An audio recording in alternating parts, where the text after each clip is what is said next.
Right breaking చూస్తున్నాం. కాకినాడ జిల్లా సామర్లకోటలో దారుణం చోటు చేసుకుంది. సీతారామ కాలనీలో తల్లి ఇద్దరు కుమార్తెలను దుండగులు అత్యంత కిరాతకంగా హత్య చేశారు. ఇంట్లో చొరబడి ముగ్గురిని పదునైన ఆయుధంతో తలలపై మోది దారుణంగా చంపారు. తెల్లవారుజామున గమనించిన స్థానికులు పోలీసులకు సమాచారం అందించారు. మృతులు మలపర్తి మాధురి, పుష్పకుమారి, జెస్సీలుగా పోలీసులు గుర్తించారు. ఈ ఘటనపై కేసు నమోదు చేసి దర్యాప్తు చేపట్టారు. హత్యకు గల కారణాలను పోలీసులు ఆరా తీస్తున్నారు.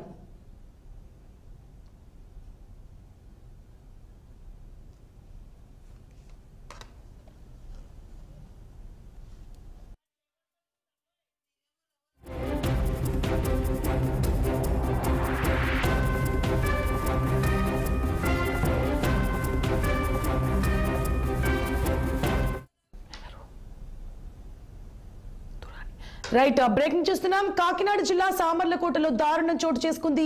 సీతారామ కాలనీలో తల్లి ఇద్దరు కుమార్తెలను దుండగులు అత్యంత కిరాతకంగా హత్య చేశారు.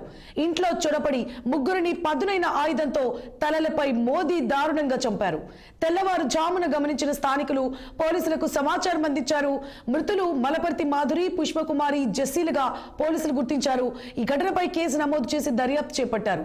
హత్యకు గల కారణాలను పోలీసులు ఆరా తీస్తున్నారు. ఇదే అంశానికి సంబంధించి మరిన్ని అప్డేట్స్ ని కాకినాడ జిల్లా ప్రతినిధి దురాని అందిస్తారు. దురాని. కాకినాడ జిల్లా సామర్లకోటలో జరిగిన ఈ కిరాతకం చూస్తే మాత్రం ఎవరికైనా సరే గుండెలు మాత్రం అలిసిపోయేలాగే ఉంటాయి.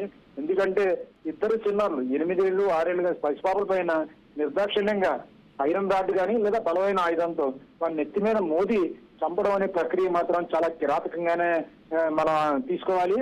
పోలీసులు కూడా దర్యాప్తు అక్కడ ఇంటి దగ్గర వచ్చి మొత్తం వివరాలు సేకరిస్తున్నారు. ఎలా జరిగింది ఏంటని. ఈ ఘటన చూసుకుంటే కనుక అర్ధరాత్రి జరిగిందని చాలా మంది అంటే పోలీసులు తెలుస్తున్న ప్రాథమిక సమాచారం. సామర్లకోట కాలనీలో తల్లి తన ఇద్దరు పిల్లలు అంటే మలపర్తి మాధురి 26 సంవత్సరాలు అంటే ఆమెకు, అలాగే నిత్తి 8 సంవత్సరాలు పెద్ద కుమార్తె, ప్రైజీ 6 సంవత్సరాలు 2 కుమార్తె. ఈ ముగ్గురి మీద ఒకేసారి దాడి చేయడం, అలాగే ముగ్గురిని హతమార్చడం చూస్తుంటే కావాలని తెలుసున్న వాళ్ళే చేశారా లేకపోతే మరేమైనా బలమైన కారణం ఏమైనా ఉందా అంటే అక్కడ పిల్లల తండ్రి వచ్చి రోధిస్తున్న తీరు చాలా మందికి కంటతీరు పట్టిస్తున్న వాళ్ళు అనుమానాలు కూడా కలుగుతున్నట్టుగానే ఉన్నాయి. ఎందుకంటే రాత్రిపూట అక్కడ ఏం జరిగింది ఏంటన్నా తెలియకుండానే జరిగిందా లేకపోతే మరో కారణమైనా బలమైన కారణం ఉందా? ఎందుకంటే ఇప్పుడు ప్రాథమిక దశలో ఎవరి క్యారెక్టర్ పైన మనం అనుమానించలేం కానీ పలు కోణాలు అయితే వినిపిస్తున్నాయి. ఈ దశలో అంటే ఎవరు ఈ ప్రయోగం ఈ హత్యావదంతం చేసి ఉండొచ్చు అన్నది కూడా చాలా మటుకు చాలా అనుమానాలు రేపుతున్నాయి. అయితే పోలీసులు పూర్తిగా క్లూస్ టీమ్ని అలాగే డాగ్స్ కూడా రప్పిస్తున్నారు. ఇందులో అంతకుల్ని అంటే నిర్దాక్షిణ్యంగా పిల్లల మీద ఈ విధంగా ఘాతుగానే పాల్పడడం మాత్రం చాలా తీవ్రంగానే పోలీసులు కూడా తీసుకున్నారని చెప్పాలి. ముఖ్యంగా కాకినాడ జిల్లా ఎస్పీ బిందుమాధవ్ మాత్రం పర్సనల్ గా ఈ విషయాన్ని పరిశోధించడానికి పూనుకున్నారు. ఏ విధంగా చూసినా హంతకులు పరావడం కానీ అలాగే దొరికితే క్షమించే ఉద్దేశం లేకుండానే చాలా దారుణ చట్టాలు వాళ్ళ ప్రయోగించాలని మాత్రం పోలీసులు భావిస్తున్నారు.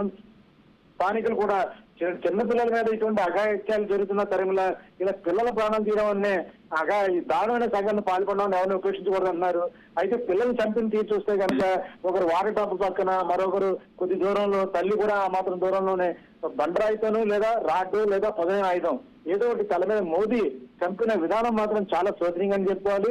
అయితే జిల్లాలో ఈ మధ్యకాలంలో తరచుగా ఇటువంటి ఘటనలు కనిపిస్తూనే ఉన్నాయి. ఎందుకంటే వివాహేతర సంబంధాలు కానీ మరేదో కారణాలు కానీ ఒకరిపై ఒకరు దాడి చేసుకునే ఘటనలు మాత్రం చాలా కనిపిస్తున్నాయి.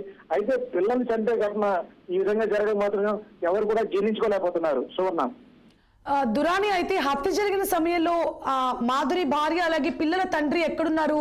అంటే హత్య జరుగుతున్న సమయంలో దాడి చేసిన సమయంలో వీళ్ళెవరు ప్రతిఘటించలేదా? వాళ్ళు ప్రతిఘటించిన సౌండ్లు కానీ అవి చుట్టుపక్కల ఎవరు ప్రజలు గమనించలేదా? అసలు ప్రాథమికంగా దర్యాప్తులో ఏం తేలింది? ప్రస్తుతం దర్యాప్తు అయితే ప్రాథమిక దశలోనే ఉంది. పోలీసులు కూడా ఇటువంటి విషయాలు అసలు తమను అడగవద్దనే చెప్తున్నారు. ఎందుకంటే ఏ మాత్రం విషయం బయటకు వచ్చినా సరే నిందితులు తప్పించుకునే అవకాశం ఉంటుందని చెప్తున్నారు. అయితే భర్త కూడా పూర్తిగా సమాచారం ఇవ్వలేదు, అక్కడ రోధిస్తూ కనబడుతున్నాడు. పోలీసులు అయితే అతన్ని అదుపులో తీసుకున్నారు. అయితే అతను పెద్ద ఎత్తున బోధించడం తప్పించి తన పిల్లలు చనిపోయారని తను ఏదో బయట ఉన్నట్టుగా చెప్తున్నాడు. అయినప్పటికీ పోలీసులు ఆ విషయాలేమి నమ్మకుండానే ఆయన కూడా దర్యాప్తులో భాగంగా అదుపులో తీసుకునే ప్రయత్నాల్లోనే ఉన్నారు. వాస్తవంగా చూసుకుంటే కనుక రాత్రి ఎటువంటి అలికిడి కాలేదని ఇంటి చుట్టుపక్కల వారు చెప్తున్నారు.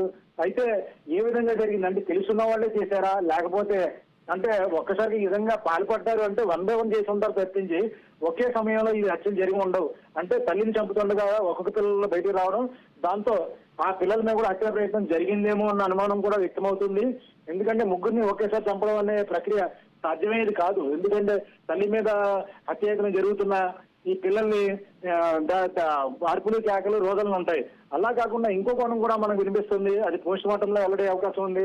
అంటే వారికి ఏమైనా మత్తు పదార్థాలు ఏమైనా కల్పించిన తర్వాత హత్యాయత్నం చేశారా? ఎందుకంటే తల మీద మోదినప్పుడు సాధారణంగా వేధించే అవకాశాలు ఉంటాయి, లేదా పెద్ద కేకలు వేసే అవకాశాలు ఉంటాయి.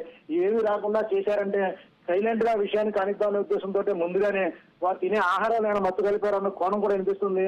ఇవన్నీ దర్యాప్తులో తెలియ అవకాశం ఉంది. Shivanna. Right, thank you for the updates Durani.